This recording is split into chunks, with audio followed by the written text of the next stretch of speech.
Welcome back, Focus Learners. Let's just jump right in, shall we? Today's explainer is a deep dive into an absolutely fascinating connection.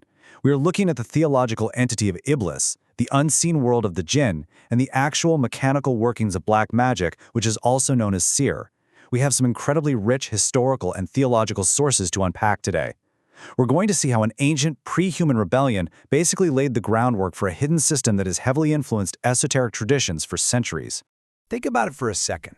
How exactly did a single act of cosmic defiance, literally just a refusal to follow a divine command, spark an entire hidden transactional system of magic?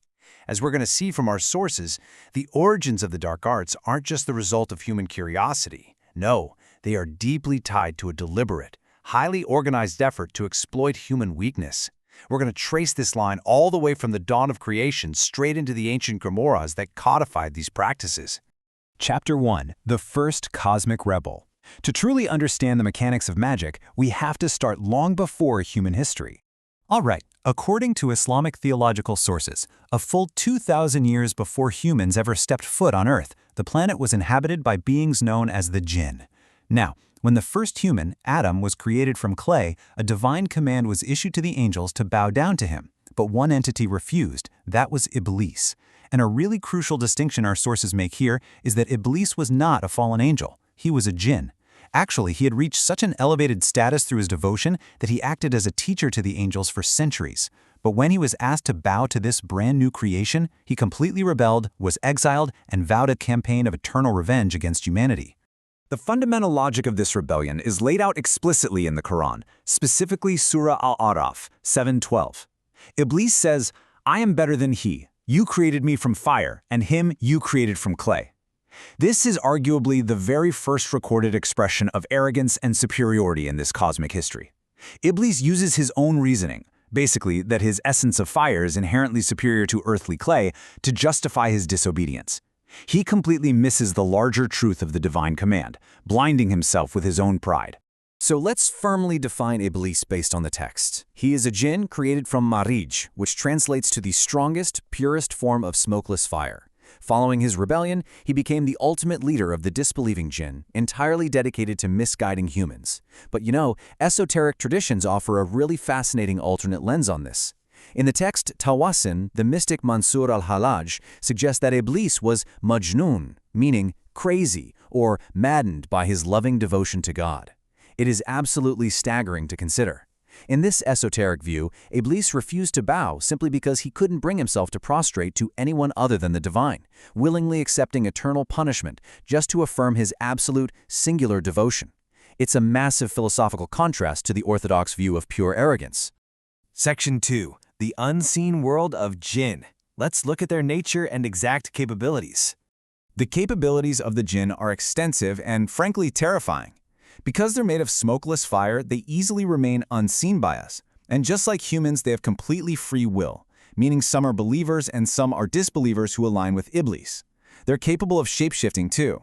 Ancient narrations suggest Iblis even entered paradise in the form of a serpent to whisper doubts to Adam and Eve. On top of that, specific classes of jinn, like the powerful Ifrit, possess immense strength and can move at unbelievable speeds. Iblis dispatches these forces specifically to cause fitna, which translates to trials, discord, and corruption among humanity. There's a prophetic narration that gives us this incredibly vivid imagery of his hierarchy. It describes Iblis placing his throne upon the water, and from there he dispatches his armies of shayateen, or devils. Now, the soldiers who earn the closest rank to his throne aren't necessarily the ones who commit the most violent acts. No, they're the ones who create the greatest discord, specifically the ones who manage to divide a husband and a wife. It just goes to show how this is a highly organized, strategic hierarchy entirely focused on the psychological and social dismantling of human lives. Chapter 3. The Origins of Magic. We're now going to guide our focus away from the spiritual realm and right into human history, specifically ancient Babylon. This brings us to a brilliant paradox of how magic actually entered the world. The Quranic source text from Surah Al-Baqarah details the two angels, Harut and Marut, were sent to Babylon, and they actually taught magic to the people, but they did so strictly as a severe test. They warned every single person saying, "We are only a temptation, therefore do not disbelieve." The sources use the absolute perfect analogy here. It's exactly like a doctor studying a deadly illness. To cure a disease or to break a spell, you have to first fully understand how it works. Harut Marut brought the knowledge to break dark magic. Tragically, humanity ignored the warnings. Instead of using the knowledge for protection, they corrupted it. They used it to sow discord, like dividing that husband and wife, and to manipulate others for personal gain. And that abuse of knowledge brings us to Section 4, the Dark Pact of Sihr.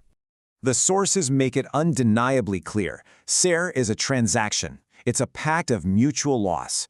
Step 1 requires the magician to commit an act of major disbelief, kufr or shirk, often desecrating something holy just to prove their loyalty to the dark forces. Then in Step 2, a jinn is summoned and commanded through these dark rituals and incense.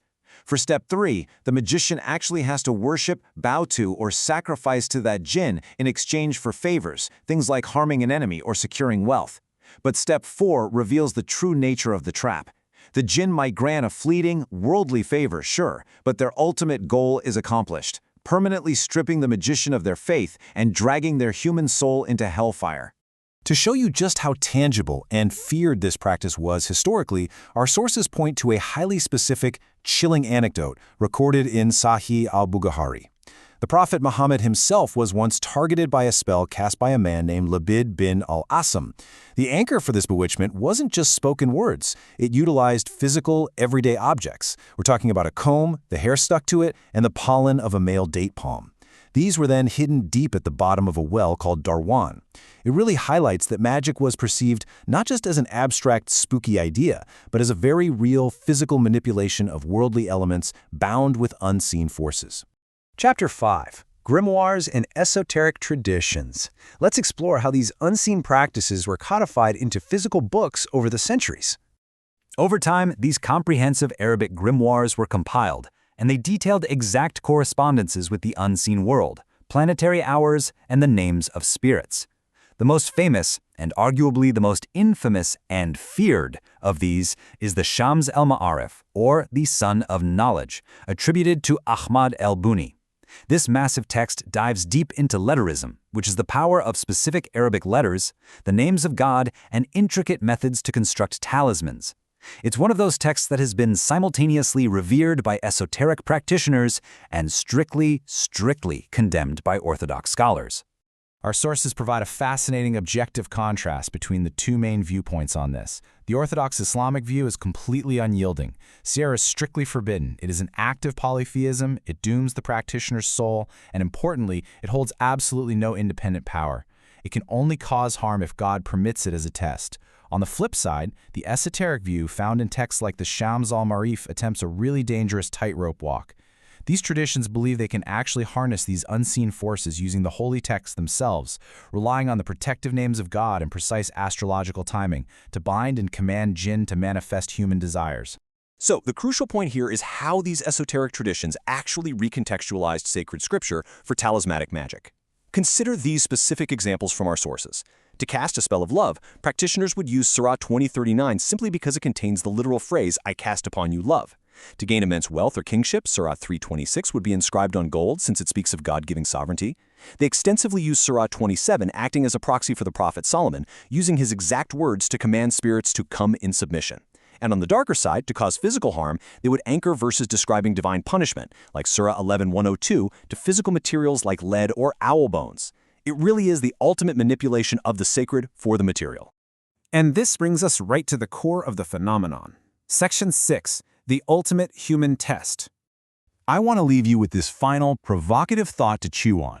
Through all the sources we've explored in this explainer, from Iblis's very first arrogant refusal of clay to the corrupt magicians of ancient Babylon, all the way to the codified, complex grimoires, we see a recurring theme.